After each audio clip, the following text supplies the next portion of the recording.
Auntie. Hey, Auntie. Welcome to the Auntie's Take On. And we are looking at, and just like that, episode 2. When you last left us, we were, I would say, not impressed, Auntie Ipe. Not at all. So we were hoping this second episode would take us back to where we wanted to go. And your thoughts, General? I would continue with the similar theme, death in the city, and or little black headpiece in the city, because it's called, what is it? Little black dress. Yes. Yeah. Little Miss Muffet in the city. We'll have to explore that more. Yeah, I think there are some good auntie themes actually in this episode. And they tried to balance it with humor, but I feel like it skewed more towards depressing. And so that's not what I was looking for in this show, but there you have it. We'll talk about it. So, okay, interesting. So let's talk about this first scene, which starts with the child having sex with his girlfriend in the mama house. I'm sorry, your thoughts? I thought that was very different, but I think, as I would call that, or as I like to call that, I think that was something cultural. We don't have to mince words here. What you mean? I think that was something cultural. That's just something that I'm not aware of or comfortable to go on in either my family or most Black families that I know. But I think maybe that was a cultural thing, the banging like that against the wall. Yeah. Now, had this auntie been there, oh, that shit would have stopped. Let's just be clear. This is gonna happen. I was like, okay, he's off the chain. You need to get him back on the chain. And we see that a little bit later, right? He's just off in his own thing. Yes. Anyway, okay, so we agree with that. Anything? Go ahead. A 20-something banging like that in your parents' house. Is that how old he is? He's not 6. Oh. Point of clarification. Yes. A teenager banging like that in your parents' house. I would have been banged out the house. I would have snatched. Anyway, we can't spend too long on this, but that as the intro scene for the aunties, you're not relating to us. You've definitely gone off in left field there. All right. So then she gets the call. Miranda gets the call. That's how that gets set up. So then it's the Carrie and Miranda scene. Yes. We see that he has coroners taking him away. And then they, Miranda spends the night. What'd you like? What didn't you like? Throughout that whole scene, I wasn't moved at all. I wasn't moved. I giggled about the what is it, Elizabeth Ashcroft or something. The tropes were giggly to me. And so far as friendship and being there, it again lended itself to a lot of depression. Oh, the most scandalous part to me is when Carrie opens the door and Miranda's there and she goes, "What will I do now?"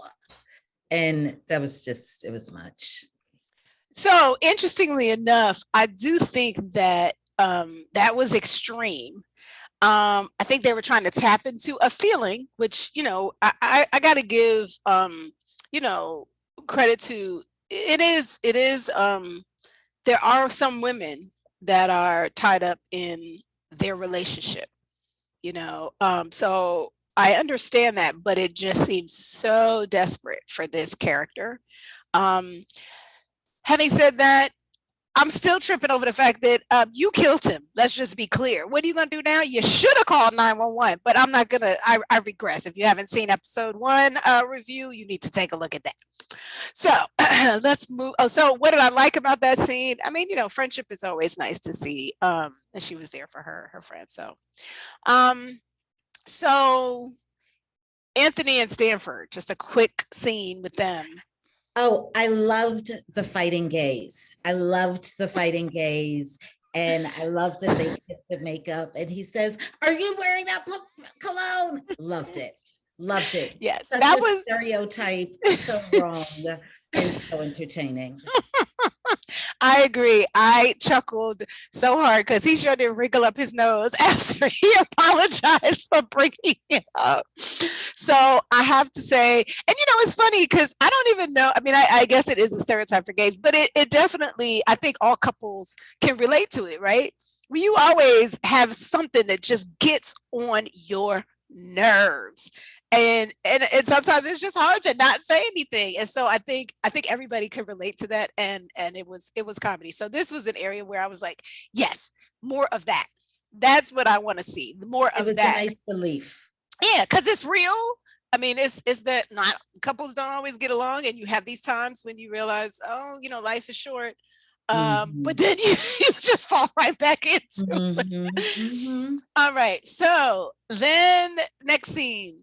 Carrie and Charlotte visit the funeral home. My favorite part of the scene is when the woman says bereft. That is, I loved it. What didn't I like? Going back to Carrie at the door with, what am I going to do now?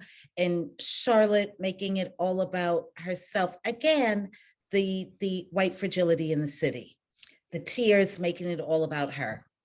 Yeah. I actually thought the funniest thing, which is kind of a twist on all of this fragility, was the white woman who consoles Charlotte, and then she's so worried that she said the wrong thing by making assumptions. So I thought that was just an interesting kind of it usually happens in different contexts, but then it happens here with the white lady to the white lady. So that was kind of interesting. And then, Charlotte, yeah, but I can actually believe that more so from Charlotte, because she's the one who I would expect to say, what do I do now? Because she's the one who, so that's why for me, Carrie, it landed a little extreme. For Charlotte, it works for me. And then when Carrie says to the woman to kind of smooth things over, I guess she says, "It's not you, it's me."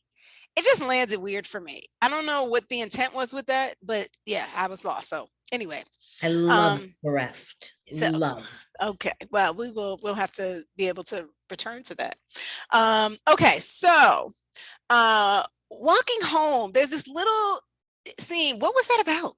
She sees these people dining. It was supposed to be nostalgic, and that was supposed to be a younger Big. And what and it just in terms of you're even asking the question, right? Yeah, you see my face, right? Yes, I don't think it was done effectively. I do believe that after death, there is such a thing that happens when someone is close to one. You do see people that remind one of the person. There is that, but it was, I think it was the scene that took care of it is when they showed something earlier that was Big in the club, that kind of thing. That street scene could have, it wasn't necessary. Thank you. It could have actually mimicked that. It could have satisfied. Yeah, or that scene could have been her, same thing, seeing him at a, and I don't know. I mean, it was obviously a scene from the other Sex and the City, but yeah, something to more parallel it. It just, I was like, what's going on? All right, so then we transfer to Miranda, and she's going through security. Breathe. So breathe. Two things. Thank you. Two things. So one, I love the security guard. in the scene. And I gotta give it to you. and two, I love Professor Wallace's line. This isn't To Kill a Mockingbird. I don't need a good-hearted lawyer to save me. Ooh, Yes. okay, got Yes. some good writing in And there. Yes, I plan to actually use that. yes. I loved that line. Um, again, you know my whole trip and take on this particular storyline and Miranda here and the white savior and all of that. I'm allergic. I agree with you. The security guard had his character on lock. That was straight up a New York security guard. So let's just be real. That at least brought you back to your city. Um, and you know, I love that line was very good. You actually reminded me that that was a great line. Um, and then on top of that, to talk about the white savior, and you know, Miranda saying what she had learned in her, you know, anti-racism, which is also buzzword check. Oh, we didn't get our bingo check. Check. Anti-racist, okay, check. I Check. mm. So yeah, it was, and I did like, I will tell you, as an auntie, I love me some books. I am old school with that. I have a Kindle, or I use the Kindle app, but nothing like turning pages. So I was definitely feeling Miranda on that. Actually, yes. In terms of auntie and age group and all of that, and specifically what we represent for, there is nothing like the tactile turn of the page, the smell of the book, all of it. Yes. So let me ask you, what's the age of our professor? I don't. She's 35-ish. She's Okay. 30 something. Okay, just checking in. All right. So then we get to Charlotte and the kids, and she's having a conversation about death. What'd you like? What didn't you like? I'll tell you what I didn't like. This is 2021. And in terms of, I just, yeah, I'm all over the place. But in terms of when we think of COVID and we think of death in people's lives in general, right? I thought there was a more responsible way or a better way that a discussion around death could have happened. I thought that it was corny. I thought that it was, I just thought it was lame. It was lame. Anything you did like? Nicole showed up at the end. I liked, I loved Nicole talking about her rings were shaking, especially with all that jewelry she had on. So I could just imagine her shaking, right? And I think it's cute how much Charlotte really does adore LTW, but Black Charlotte. Black. Yeah, let me. Okay, I just had to swallow that down. But yeah, I just thought the whole discussion of death to me was not adult. That's the word I'll use. It was not adult. So I was actually okay with the scene. I mean, the kids ask you the darndest things. So I do know my nephews have we have to do a whole separate show on that. And so I was good with it. And I actually really like, there was the line where Charlotte says, or the kids say, is Aunt Carrie all alone now? And I think my nephews have asked me about whether or not I'm dating. Do I have somebody? What's going to happen? They've actually asked me what's going to happen. So I could relate to this scene because I think that's the challenge for aunties like us. You know, when you think about your life and you think about kind of the cycle that you're used to, like I take care of my father now. I don't have children. So I really could relate to that. I mean, she said, no, she has us, which is what you would tell kids, but she really doesn't in the way that she needs, and that's just me talking from my personal experience. So I really liked the scene, and I related to it. I did not like that sack dress on Nicole. I just thought it was, it was probably straight off the runway, but that's what it looked like. It looked like that should have stayed on the runway. That's it. I need to talk about the fashion because, of course, that's a major thing. So that was my thing. I didn't like it. And her jewelry was way over chunked. But anyway, she's been doing that pretty regularly. May I add two things? Sure. Go ahead, So Auntie. thank you. To go back to the auntie thing and that scene, as an auntie who has had many complicated discussions about death, in particular with nephews and with younger siblings, right? That is why I feel so strongly about that particular scene. And I know that there is a more alive way and celebratory way to speak of death and to talk about death as what it is, which is, yes, sad, but it also is other things besides merely sad, right? Yeah, And I hear you. I hear you. And it is also not just about the person who thinks that someone's death is specific to them. A death is a death is a death. But anyway, I'll end there. And then the second thing, which you bring up about the fashions, also relates to our other auntie, which is Patricia Fields, not being part of the show as well. So that's why the fashions are also a little different. A lot different. Carry on. So I will say I agree with you that there's a better way. What I have found is that, I hate to say this because I know my siblings will be like, parents sometimes they're so worried about how they talk to their kids, and as aunties I think we have that liberty to be more, like you said, celebratory and happy, and they try to, my experience is, sometimes my brother tries to weigh the line a little bit too much, and so anyway, so I just say that that's a role that I'm happy to play as an auntie. I actually really love that you say that. I think what I would add to that is I think that in general, people do not know how to talk about death. I agree. Yes. And I am really grateful that as an auntie, that I do get to have that discussion and I get to frame it and I get to be responsible and own that, particularly as it relates to my nephews. That's something, and to my younger siblings, that's something really important to me. It's one of the gifts that I have. Yes. Death and sex. Okay. So well, apparently that was a fruitful discussion. Who knew? Carry on. Aunties are good for talking about death. Hey, Auntie. Hey. Yes, call your auntie when you need to be told about auntie. It. Yes. Yes.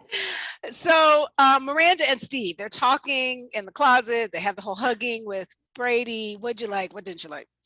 You know what I liked? I liked when Steve said something about, we're not well, come over and give a big hug to Ma, or something like that. When he just alluded, when he was just real about what was going on and brought the son in. I thought that, I was like, that is so. Okay, Steve with the uncle energy. I was like, this. What'd you say? Steve with the uncle energy. Yeah, I thought that was very cute. And I thought it was very, I also thought it was very like television. I don't know if that goes on in real families. Is this a cultural thing too? I don't know if it goes on in real families with people, with men or what have you, being vulnerable like that in that moment. But so far as television goes, it was real cute. I liked it too. So what didn't you like? Anything? There was probably something, but I blocked it. Carry on. So you know who didn't like it? Who? Peloton. Oh. Because if you didn't know, y'all, Peloton shares dropped because this man died after riding on Peloton. So, Steve talks about the bike was a mistake. Right? He shouldn't have been riding. Miranda's like, it was 1,000 rides. And then Steve finally does say, well, I'm trying to make sense of it, blah, blah, blah. But I'm sure Peloton was like, No. So Hilarious. anyway, I like you. There was nothing like glaring, but I will tell you, Peloton did Uncle not like. Peloton didn't like it. That's for true. That's for true. And I think they even have come out with a new commercial or something to address that. I Oh, think really? something like that. Oh, Yeah, okay. Well, look that's for it. hilarious.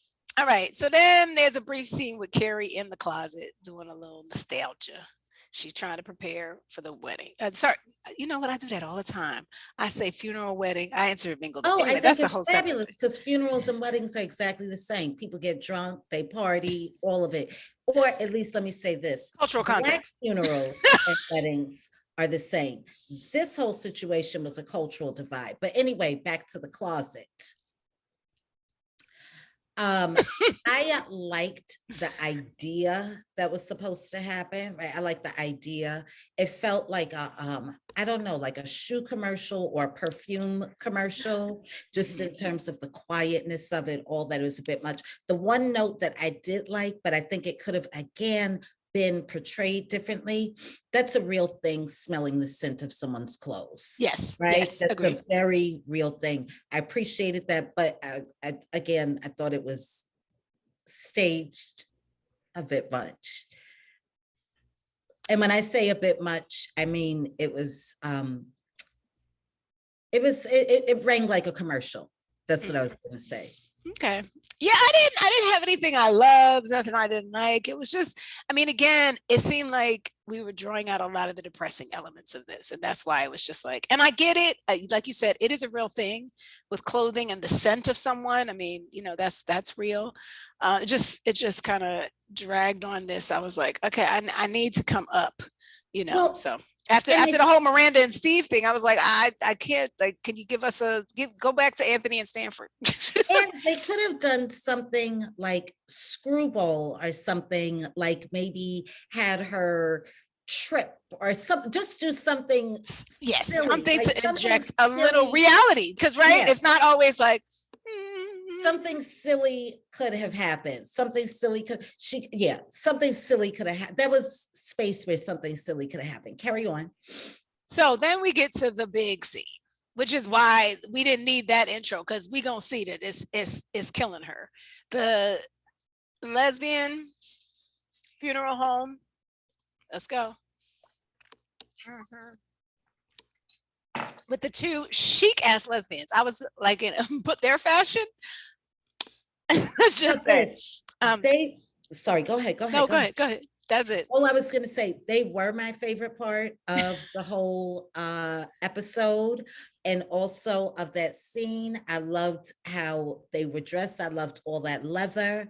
I loved how they appeared as mortuary people. So I like how they acted. I love them. I love their fashion. I love them. Exactly. They made a statement, and they were fierce. Yes, I agree. So what else from the scene? You had the flowers from Samantha, the secretary woman. I'm not sure who she is. I'm gonna have to go back. Very confusing, but I do like the comment she said about the old gals, are the men not something about people being bastards, and she was talking about the men, not the old gals. I liked the lady who had the point about he was a prick. Yeah, he was a prick. Does anybody remember that? Yes. I love that. I did love that. I loved that. Susan Sharon. Yes, Susan. I loved me some Susan Sharon. And I also, what else did I love? The other check. I used to be the bouncer at the Dyke Bar. Yes. Oh, sorry. That was true. Yes. Yeah, what I liked was the fierce lesbies. Yes. Fierce lesbies and Sharon. The okay. lady. And anything else that you didn't like, or anything that you didn't like? How about Brady and the podcast girl smoking? Shay. I loved that whole situation. I loved all of that. I loved that they were smoking. I loved Miranda coming out all In a huff. Mama Cougar, like Mama Bear. I loved all of that. Um, I also, oh, yeah, I wasn't Can a we fan. take an early toast to telegraphing that relationship? In case you don't know what we mean, wait for it. We'll tell you. Mm, Mm, mm. There's yes. something else too, is there is one other thing that I wanted to mention is, oh, I wasn't a huge fan of Miranda's speech. And finally, oh, Miss married to a bar owner, and I don't know, Does she have a problem though? We've been seeing her before she went to class. She went to get a drink. Now she coming to the thing. She getting a drink, and I was like, are we telegraphing a alcoholic problem as well? So I, I was wondering about that. Yeah. I love, like you said, the fashion and the lesbian funeral owners. Love that.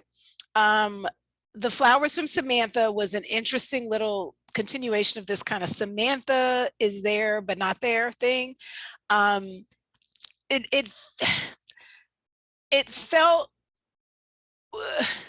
because again, based on the story, they fired her, or Carrie fired her as her publicist.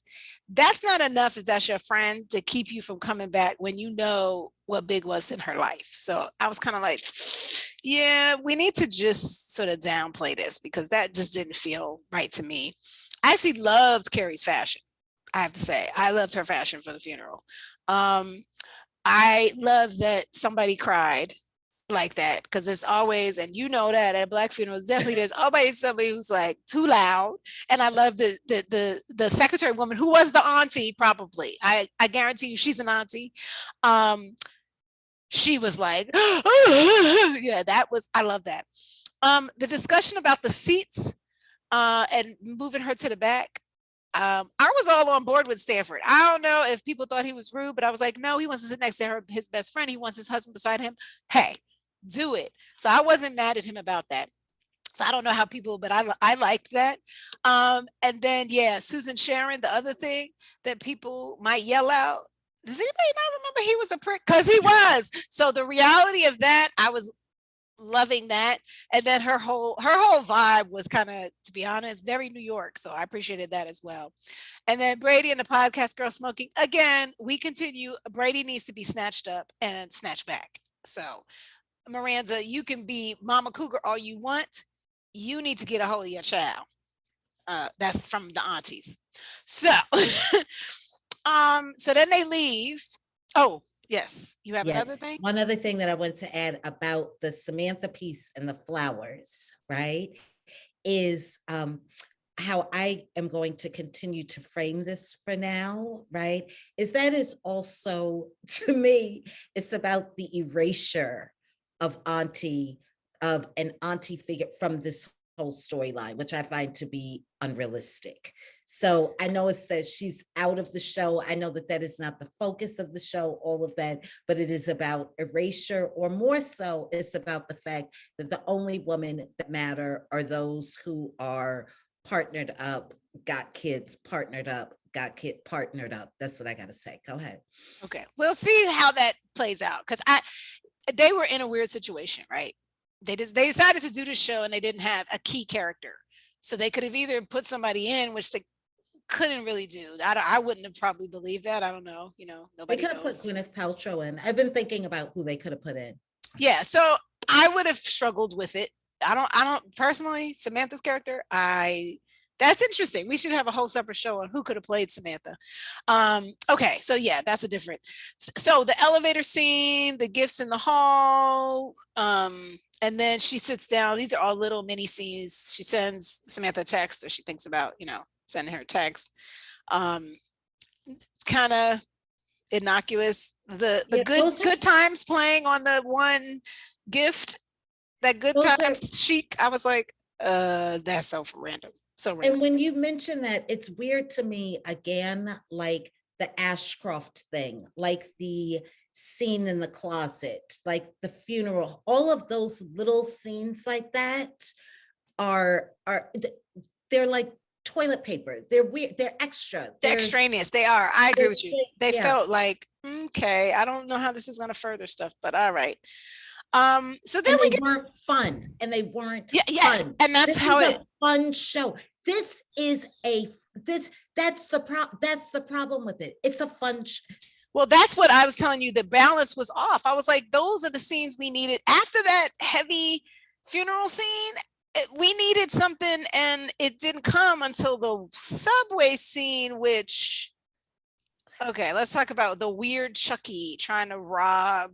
Like, what is, I'm sorry if I haven't been to New York or read the New York news in a while. If there's a weird Chucky running around robbing people, I didn't know about it, but it seemed strange to me. So what I have decided in my mind is there must be something on TikTok related to that.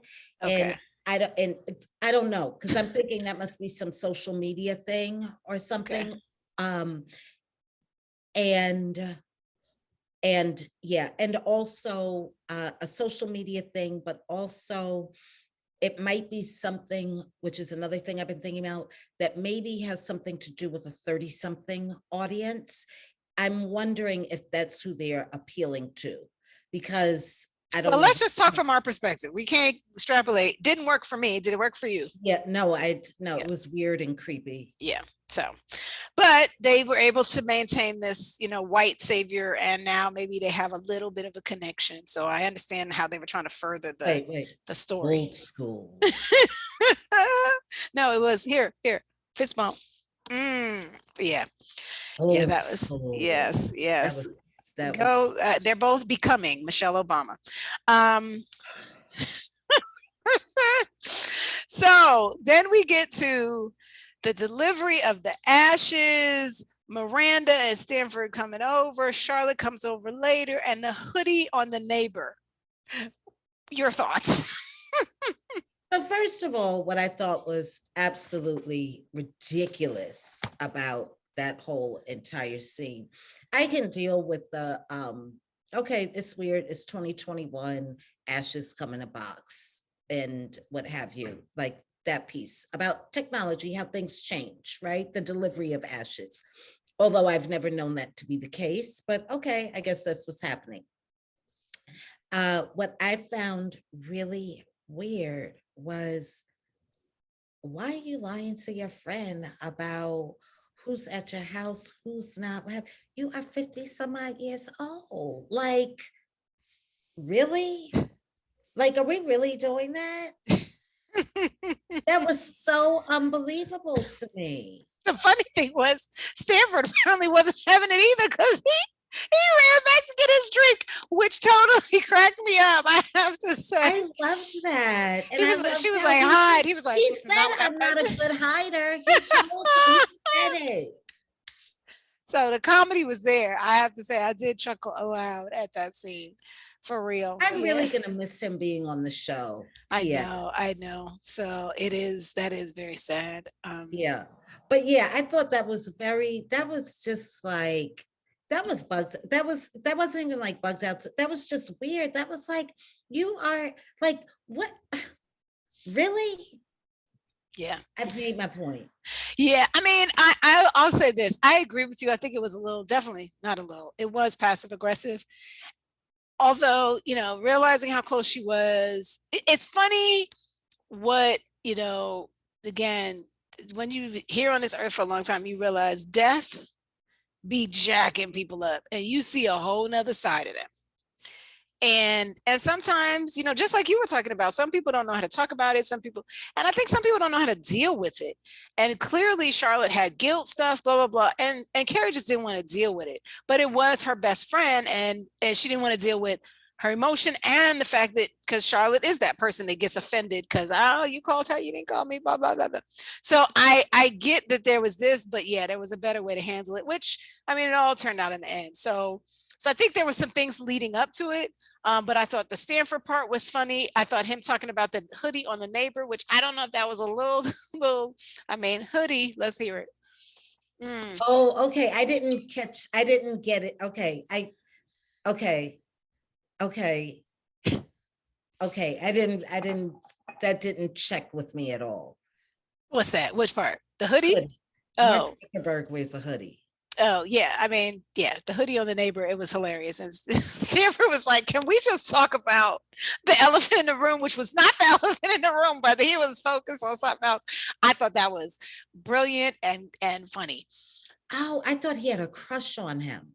So I didn't know if it was a him or the hoodie than the fashion. I didn't know, but I just thought it was funny because there's all this other stuff going on, and he's like, the guy in the hoodie. Did anybody else notice that? And so yeah. Oh, okay. I thought that was a crush. I got one other thing Yes. about that.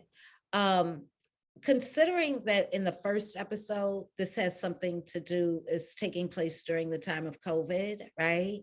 Um, she couldn't have said something like somebody's positive. I don't know. It just seemed, it wasn't passive aggressive to me, Tanya. That was so 20 something to That lie was about no, some shit like that. it was passive aggressive because she did have feelings that were justified to me. So that's why I say it was. But so overall, what would you rate this episode? I would rate this episode a 5-6. Okay. Okay. Yeah. Given the depression of it, I think last week I was on a 6, or last episode.